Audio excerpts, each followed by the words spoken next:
அனைவருக்கும் நாளை வணக்கம். நான் சார் பற்றி சொல்லணும்னா நிறைய விஷயங்கள் சொல்லணும். நான் ரொம்ப கஷ்டப்பட்ட ஃபேமிலியிலேருந்து வந்தவன். இந்த ஓமுக்கு வந்த பிற்பாடு இப்போ நான் கொஞ்சம் முன்னேற்றத்தில் இருக்கிறேன். காரணம், நான் நிறைய வீட்டில் வேலை செஞ்சுருக்கிறேன். அங்கே 2000 ரூபா 2500 அப்படி சேலரி கொடுப்பாங்க. அட்லீஸ்ட் ஒரு நாள் லீவ் போட்டாலும் சேலரி பிடிச்சிக்கின்னு ஒரு நாள் லீவ் போட்டாலும் நீ வேலைக்கு வரமா போயிடுமா, நீ வந்து செய்ய மாட்டேன் அப்படின்னு சொல்லிட்டு நிப்பாட்டுவாங்க.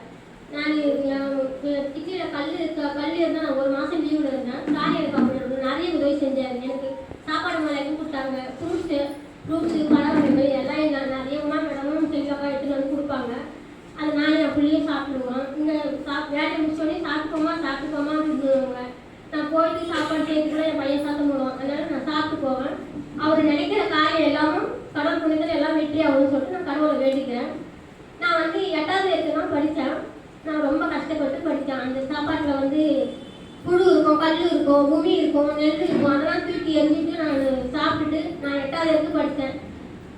இப்போ இந்த இங்கிலீஷ்லாம் ஓரளவுக்கு எனக்கு ஏற்று கூட்டி படிப்பேன். இந்த ஓமுக்கு வந்து சார் நிறைய செய்கிறார். ஆனால் பசங்க ஒரு தமிழ் எழுத்து கூட அதை ஏற்று கூட்டி படிக்க மாட்டேங்குங்க. ரொம்ப தமிழை கூட படிக்கிறது ரொம்ப கஷ்டமாக இருக்குது. அது கொஞ்சம் சார் ரொம்ப கஷ்டப்படுறது. சாரை நினைச்சு பார்த்து படித்து சாருக்கு ஒரு நல்ல பேர் வாங்கி தரணும்னு சொல்லிட்டு நான் பசங்களை வேண்டி கேட்குறேன். அவ்வளவுதான்.